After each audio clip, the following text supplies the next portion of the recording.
Bismillahirrahmanirrahim. Assalamualaikum warahmatullahi wabarakatuh. Teman-teman dimanapun berada, kesempatan ini saya ingin melanjutkan materi perkuliahan ya tentang orientasi pembelajaran seni budaya dan keterampilan. Pada sesi ini kita akan membahas tentang ruang lingkup pembelajaran seni budaya dan keterampilan ya.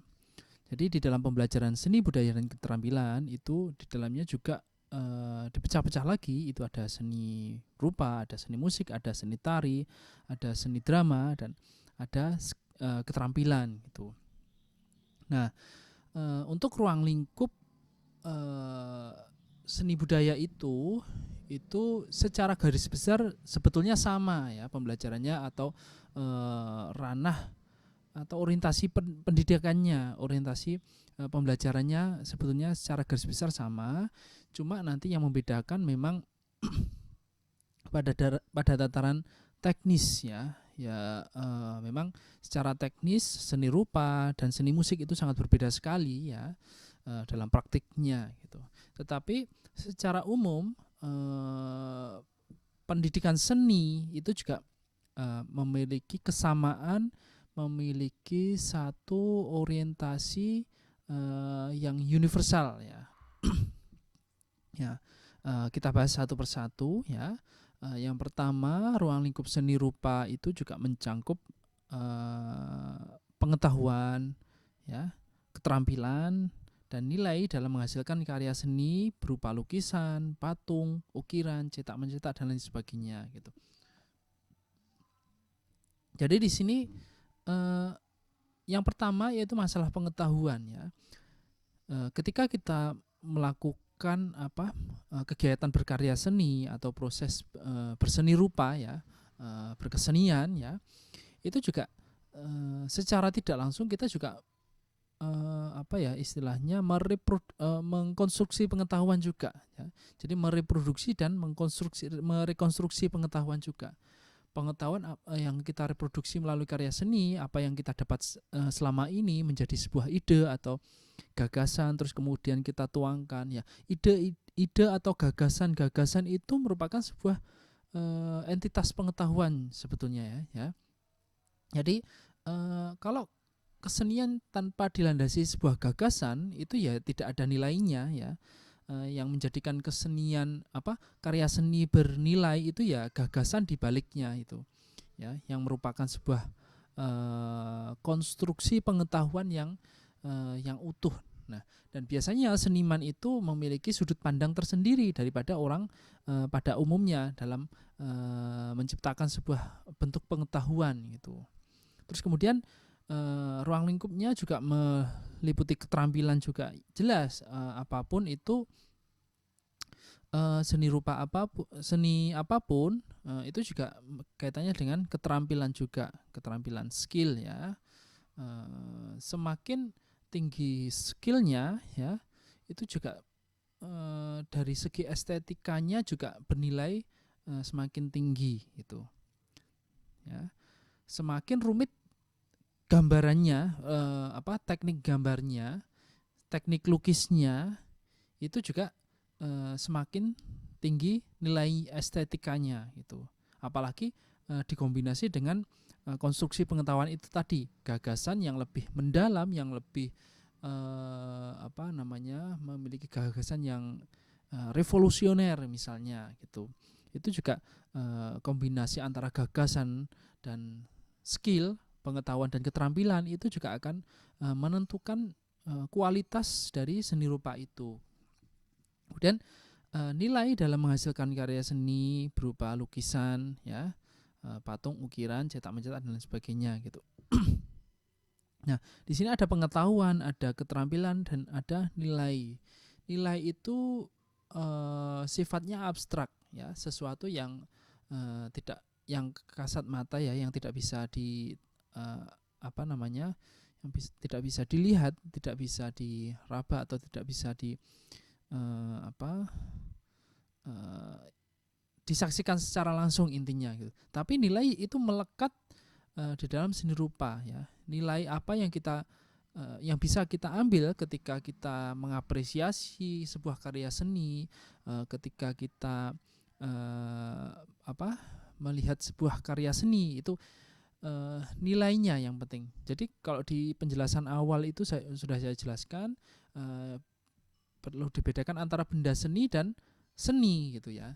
Nah, seninya itu yang dimaksud nilainya ya seninya itu, bukan benda seninya ya. Benda seni itu kan kaitannya dengan karya seninya, lukisan, patung, ukiran dan itu. Nah, nilai di sini yang bisa menentukan kualitas estetika dari sebuah seni rupa gitu. Entah itu lukisan, patung ataupun sekedar sketsa itu juga memiliki nilai yang tinggi gitu. Maksudnya nilai di sini juga nggak serta merta nilai dari sudut pandang material atau harga, angka kalau dirupiahkan lukisan itu berapa puluh juta itu enggak ya, tapi bentuk kualitas sebuah estetikanya gitu. Oke. Kemudian dalam ranah seni musik, nah ruang lingkupnya juga sebetulnya di sini juga ada pengetahuan juga ya. Dalam menciptakan karya musik itu tidak bisa tidak terbebas dari sebuah pengetahuan ya. Seorang komposer bisa menciptakan karya musik pasti dia ada konstruksi pengetahuan tertentu gitu. Nah, di sini juga selain pengetahuan itu juga mencakup kemampuan untuk menguasai olah vokal ya, memainkan alat musik, apresiasi karya musik ya.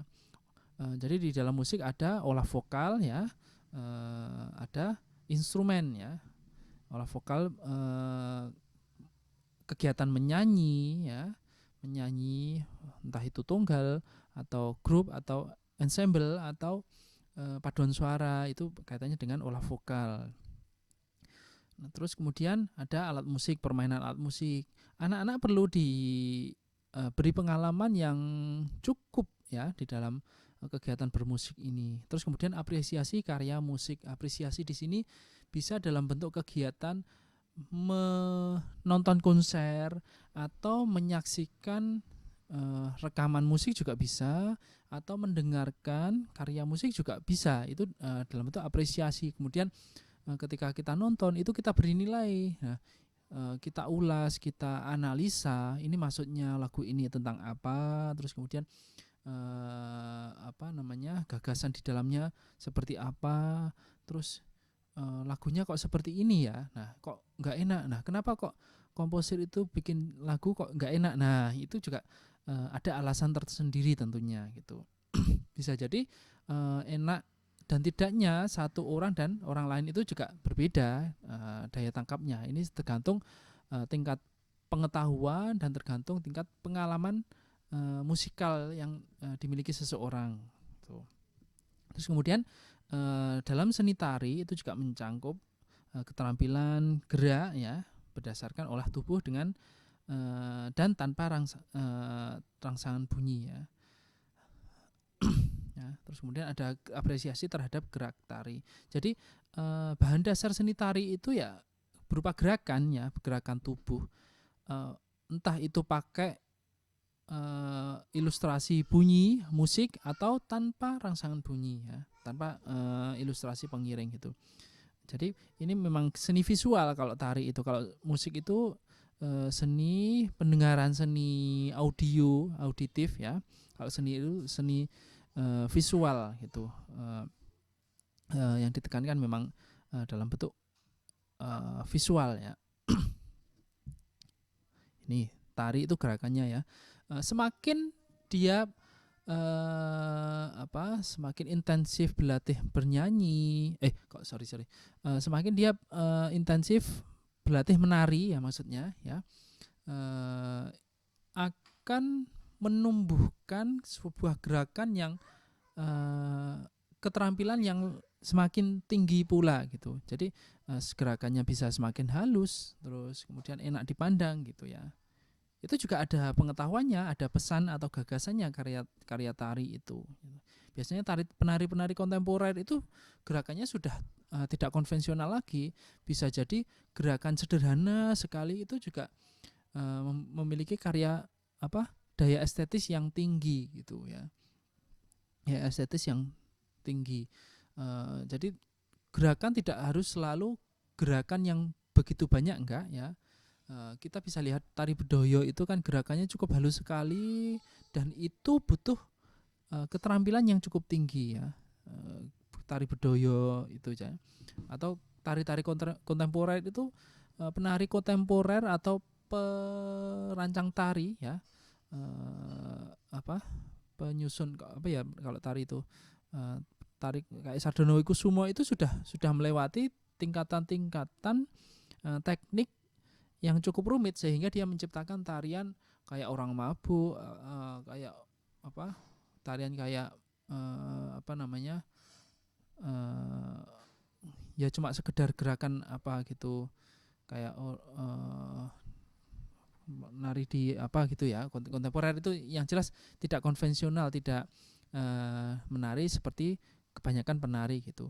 Atau kalau nggak salah Bagong Kussudiardja itu dia menciptakan sebuah tarian monyet, dia tinggal di hutan selama 1 bulan cuma untuk bisa menirukan gerakan monyet gitu ya, anoman gitu. Jadi dia mengamati betul di hutan itu kehidupan monyet seperti apa, gerakannya seperti apa, makanannya apa, monyet itu kenapa kok seperti ini pola gerakannya. Nah itu dia di hutan selama 1 bulan ya untuk bisa menciptakan gerakan tarian anoman itu. Kalau nggak salah ya itu nanti teman-teman bisa di cross check itu, supaya karakter kera ya monyet itu benar-benar muncul gitu ya. Terus kemudian seni drama mencakup keterampilan pementasan dengan memadukan seni musik, seni tari dan seni peran. Jadi bisa dikatakan bahwa drama itu juga bagian dari miniatur kehidupan yang dipanggungkan gitu ya.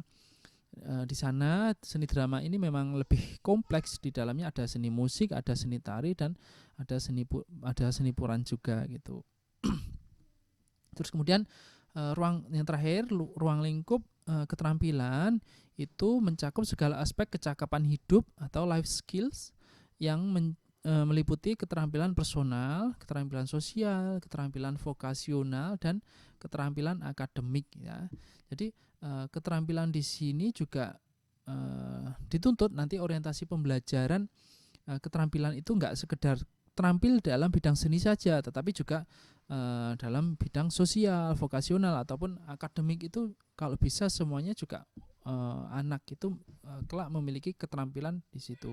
Jadi bisa menerapkan keterampilan dalam kehidupan sehari-hari ya, mengimplementasikannya gitu. Sekian kurang lebih materi selanjutnya akan saya bahas di video setelah ini. Sekian, assalamualaikum warahmatullahi wabarakatuh.